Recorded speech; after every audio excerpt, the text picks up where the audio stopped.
ya everyone. Semua orang tahu kalau dia adalah pemeran Iron Man yang mempunyai peran penting di film Avenger. Tapi kita tidak mengenalnya sewaktu dirinya masih muda. Ya, dialah Robert Downey Jr., anak dari seorang aktor sekaligus sutradara film yang bernama Robert Downey Sr. Robert Jr. memiliki perjalanan hidup yang sangat luar biasa. Ia pernah menjalani kehidupan yang penuh dengan narkoba di saat usianya yang baru menginjak 8 tahun.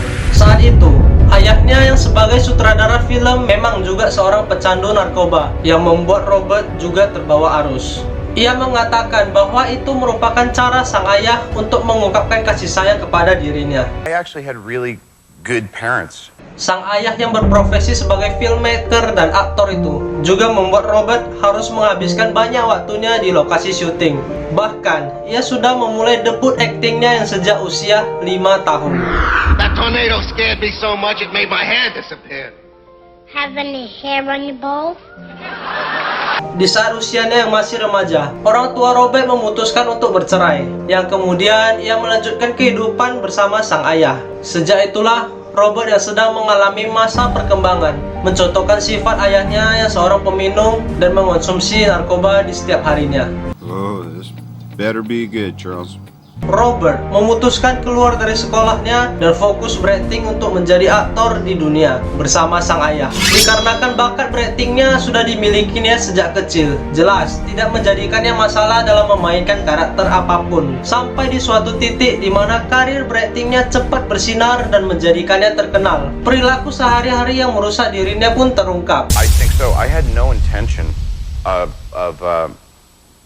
making my private life and my career so very difficult, and yet I believe, you know, as I sit here today, that I hope it's for some higher purpose. You know? Setelah diketahui publik, hidupnya semakin memburuk dan karirnya hancur. Suatu hari ia terlihat berjalan di tempat umum tanpa mengenakan alas kaki yang diduga dibawa pengaruh obat-obatan. Robert pun masuk ke tempat rehabilitasi dan juga pernah mendekam di penjara selama beberapa tahun. Sejak itulah dia mulai kesusahan mencari pekerjaan di dunia perfilman. Tidak ada yang mau mempekerjakan lagi dirinya. Yang terparah, istri dan anaknya pergi meninggalkan Robert saat dirinya sedang terpuruk. Tidak ada cara mengajarkan anak untuk tidak mengonsumsi narkoba seperti yang dilakukan orang tuanya. Dengan cara inilah, cara sang ayah menunjukkan kasih sayangnya kepada Robert dengan membuatnya melewati masa-masa lalu yang kelam. Tidak mungkin untuk melarang anaknya untuk tidak mengikuti hal yang buruk seperti yang dilakukan oleh orang tuanya dulu.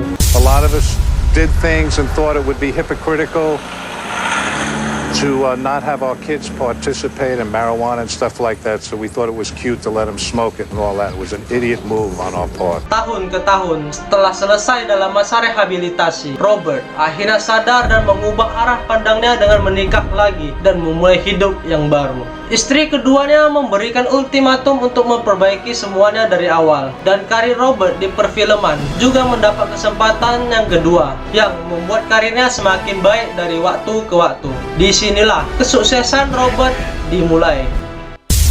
That if I accepted responsibility for my wrongdoings, and if I embraced that part of my soul that was ugly, hugging the cactus, he calls it. Buah jatuh tidak jauh dari pohonnya. Pepatah itu benar. Sifat yang buruk dan pola mendidik yang buruk akan mengikuti dari generasi ke generasi. Kasus kehidupan ini juga diikuti oleh sang anak Robert Downey Jr. yang bernama Indio Falconer Downey. Saat ini, ia dalam masa rehabilitasi yang terjerat dalam kasus narkoba yang serupa. Memang, peran orang tua sangat penting dalam perkembangan sang anak. Dan saat ini, saya telah bersyukur mempunyai kehidupan yang bisa dikatakan jauh dari kasus narkoba. Dan memiliki orang tua yang telah mendidik saya dengan cara yang benar, walaupun dulunya pernah sampai dipandang sebelah mata oleh orang-orang dan mendapatkan banyak pelajaran. Dan gua selalu bersyukur akan hal itu. So, the truth is within us. Gua Funky So, see you in the next video.